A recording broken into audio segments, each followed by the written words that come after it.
The ministry of the word today comes from Romans chapter 13, verses 1 through 10. Let every person be subject to the governing authorities, for there is no authority except from God, and those authorities that exist have been instituted by God. Therefore, whoever resists authority resists what God has appointed, and those who resist will incur judgment. For rulers are not a terror to good conduct, but to bad. Do you wish to have no fear of the authority? Then do what is good, and you will receive its approval. For it is God's servant for your good. But if you do what is wrong, you should be afraid, for the authority does not bear the sword in vain. It is the servant of God to execute wrath on the wrongdoer. Therefore, one must be subject not only because of wrath, but because of conscience. For the same reason, you also pay taxes, for the authorities are God's servants, busy with this very thing. Pay to all what is due them, taxes to whom taxes are due, revenue to whom revenue is due, respect to whom respect is due, and honor to whom honor is due. Owe no one anything except to love one another, for the one who loves one another has fulfilled the law. The commandments, you shall not commit adultery, you shall not murder, you shall not steal, you shall not covet, and any other commandment are summed up in this word, love your neighbor as yourself. Love does no wrong to a neighbor, therefore love is the fulfilling of the law.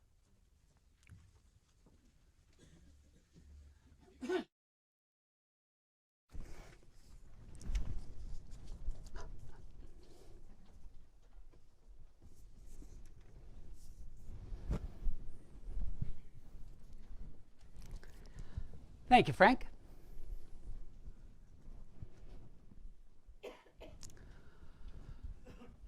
There always seems to be an except for. I came across an article recently, an article which was exploring the fact that the government of a particular town had recently adjusted the wording of some of their building codes and regulations so that a particular building project could proceed. Now, I don't bring that up because I have any particular biblical or theological or spiritual or moral or ethical opinion about that situation. I know next to nothing about the town, and as the members of the Rebuild team will tell you, I know less than next to nothing about building codes and regulations. I simply bring that up because there was a particular phrase in the wording change that was made in those codes and regulations that really grabbed my attention. The phrase was, except for. Except for. The wording had been changed to say that such and such and such was the regulation, except for the particular building project that was in question. Except for. It got my attention because, as both Paul and the Reverend Dr. Martin Luther King Jr. well understood, there always seems to be an except for. About 25 years after Jesus' death, the early Christian leader Paul writes a letter. He writes a letter to the early Christian community in the city of Rome. Unlike many of the other early Christian communities that grew up in Greek-speaking Gentile parts of the Roman Empire, the church in Rome consisted of a significant portion of both Jewish Christians and Gentile Christians. And also, unlike many of the other churches that grew up in Greek-speaking Gentile parts of the Roman Empire, Paul did not found that church in Rome. He actually had nothing to do with it before this letter. He'd never even been there. But he was getting ready to. And he writes this letter in preparation of that visit. And he is making that visit and writing this letter for three primary reasons. The first is that he is hoping that the church in Rome will participate in, will support the collection that he is taking up among the churches in the Greek-speaking parts of the Roman Empire in support of the mother church, the first Christian community in and around Jerusalem. See, we didn't start the whole collection taking thing. So that's one reason. But there's those two other reasons. Two more important and related issues, concerns that Paul has when it comes to the church in Rome, issues and concerns that the church in Rome has. Issues related to integration and equality.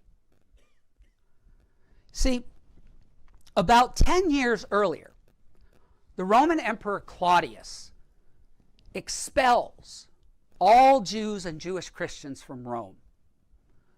Expels them because he and the Roman government have become suspicious of them. Suspicious of these odd, different people who refuse to venerate the emperor as a god, and at times both resist or outright refuse to pay the tax that is special to just them. Claudius expels the Jews and Jewish Christians from the city of Rome. But now, 10 years later, a different emperor, Nero, that Nero. Nero has allowed the Jews and Jewish Christians to return to the city.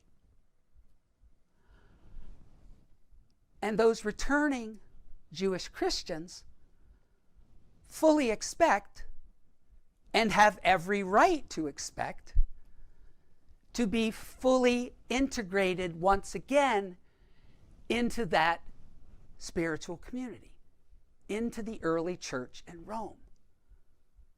Have every right to expect to be integrated once again and have their full equality recognized. But we know from history how these things often go. That once one group has their way completely, has complete control over something for any length of time, it becomes difficult for them to be willing to surrender it. It becomes difficult for them to be willing to engage in full integration and equality. It becomes easier for them to fall into the temptation of equality for everyone except for. That is the situation that the church in Rome is struggling with. And so Paul attempts to help them through it, to offer them some guidance. In the second part of the passage that Frank read, Paul tells that early Christian community in Rome that they owe no one anything except to love one another. Now, the English translation of the Greek that the letter is originally written in is a little bit awkward sounding. I mean, essentially what Paul is saying to them is that there is nothing that they owe anyone more than to love one another. And as we've talked about before, when Paul talks about love, he is not talking about the emotion.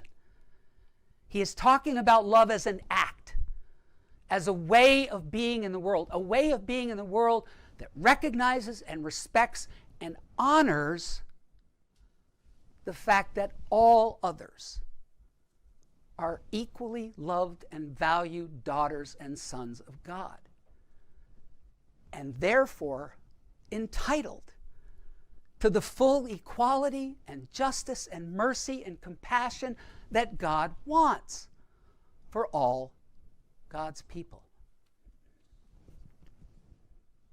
No except fors allowed.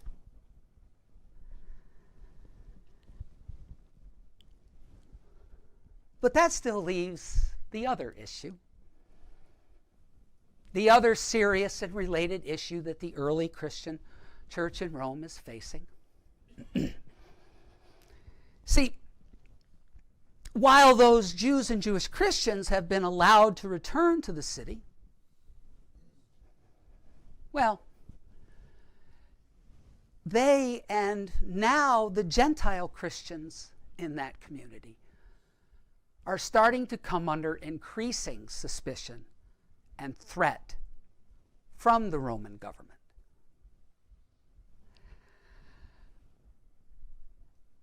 And so now Paul also attempts to advise them, to guide them through that struggle. And he does that in the first part of the passage that Frank read. Paul tells the church in Rome that they are to be subject to the authorities, because those authorities have been appointed by God.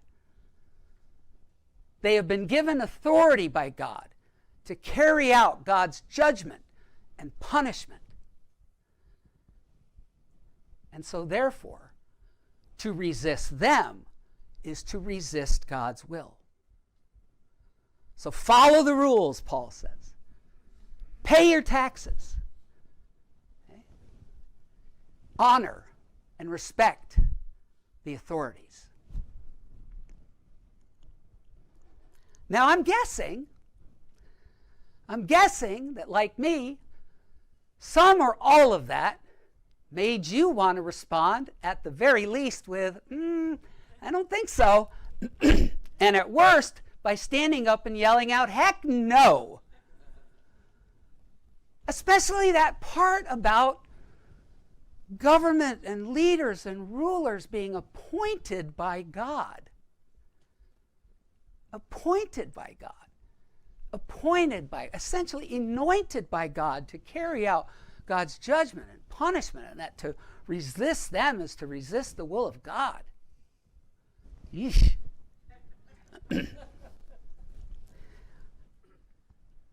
Because we know from history that that particular perspective doesn't exactly have the greatest track record. That particular perspective has been used and abused far too often. Used by those in power to justify rules and regulations and policies and procedures that cause harm. Rules and policies and laws and procedures that harm the except for. Or to put in place rules and laws and power and procedures that benefit them. At the same time, we also know that particular perspective has also been used to tell those who are the except for, who have been harmed by those kinds of rules and laws and policies and procedures, that they should just sit back and take it because it's God's will. Now, to be fair to Paul, we need to keep in mind a couple of things. Okay. The first is that that particular perspective is one that consistently runs throughout the Hebrew Scriptures, Paul's Bible. The idea that leaders and government are appointed by God. But there's the caveat that they are also subject to God and God's ways. So Paul is simply in line with that particular theological strain of thought. Another thing that we need to keep in mind, to be fair to Paul, is that he is not making a general statement about how all Christians and Christian communities and leaders are to engage with government and with leaders and with rulers. He's not making a blanket statement about how Christians and Christian communities and Christian leaders are to engage with the state. Paul is here, as Paul always is, a pragmatist. He is always attempting to address a specific issue in a specific time and place and set of circumstances in the most helpful and least harmful way possible. And the circumstances of this situation are that Paul's primary interest for the church in Rome is that they survive, because they are a small, powerless minority coming under increasing suspicion and threat that the Roman government could eliminate like that if they chose. Paul's concern is their survival. And not just for the sake of their survival. Paul tells them this because he wants them to hang in there long enough to see things change.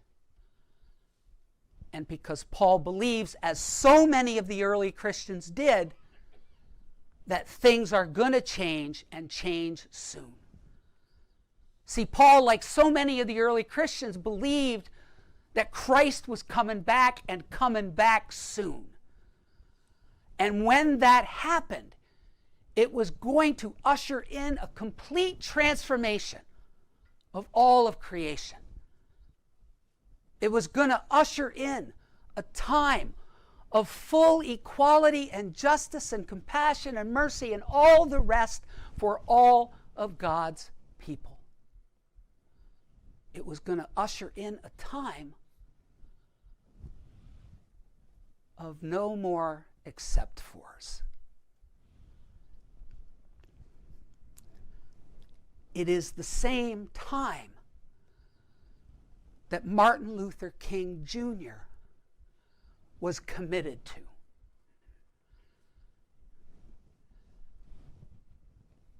But King's time and place and circumstances were not Paul's.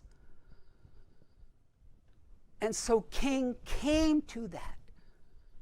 King worked toward that time, for that time, from a different theological and biblical and spiritual perspective. Unlike Paul, Martin Luther King did not believe that governments and leaders and rulers were appointed by God, that they were anointed by God. Like Paul, though, he firmly believed that they were subject to God, that they were called by God to put in place rules and laws and policies and procedures that made God's call for justice and equality and mercy and compassion and all the rest possible. And when they did not, though, again, unlike Paul, King believed that Christians and Christian communities and Christian leaders were called to resist. Non-violently, of course, but to resist nonetheless. It is a perspective that King puts forth nowhere more comprehensively or clearly than in, like Paul, a letter. A letter. In mid-April of 1963, Martin Luther King sits in a Birmingham jail cell. He sits in that Birmingham jail cell because he, along with several other civil rights leaders, have been arrested. Arrested for disobeying a judge's order that they refrain from participating in any further nonviolent protests and sit-ins in response to the city of Birmingham and the state of Alabama's racial segregation laws.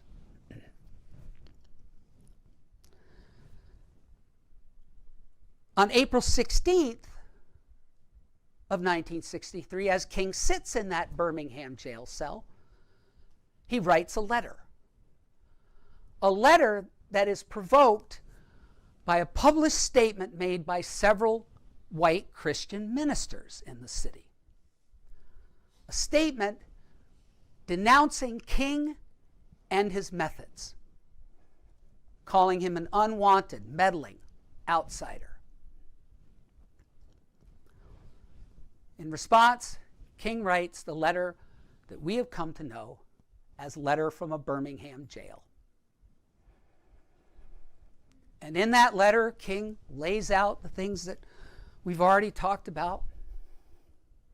He responds to the argument of his fellow Christians that no, it is the duty of Christians and Christian communities and Christian leaders to call out, to resist laws and policies and procedures that promote, that result in inequality and injustice for Black Americans, but for King, all Americans. And that if we don't do that, if we don't call those things out and work to change them, work to get rid of the except fors, then King said the church risks becoming nothing more than an irrelevant social club.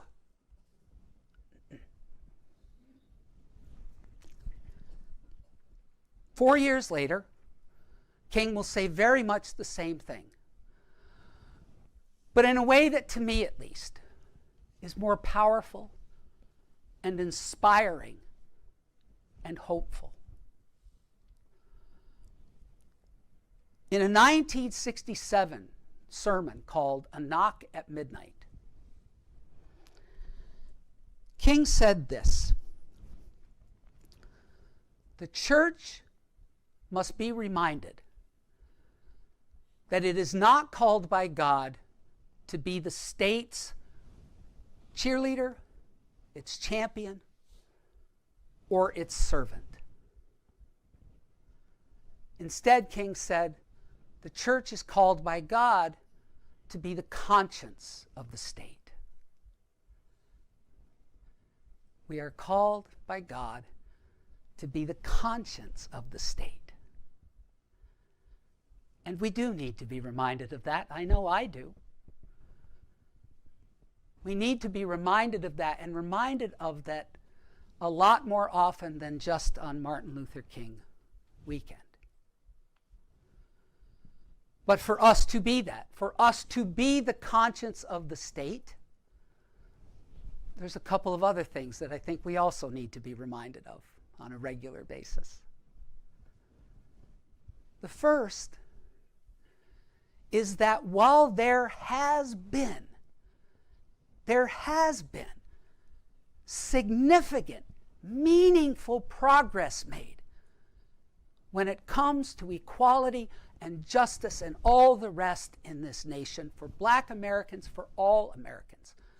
While there has been, and I believe it is disingenuous to say that there has not, while that is the case, it is also the case, it is also true that we ain't there yet. We're not all the way there yet. And it's just as disingenuous to suggest that we are. Because we know the reality is that there is still inequality and injustice in our land. Inequality and injustice that is rooted in race, but not just race.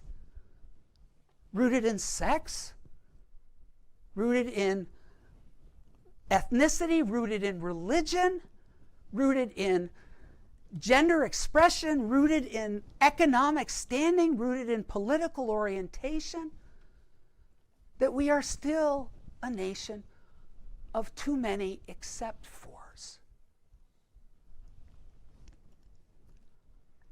And therefore,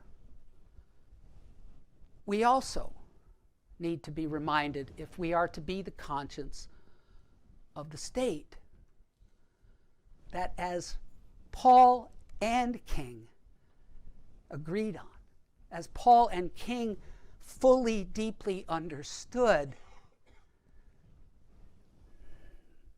there always seems to be an except for.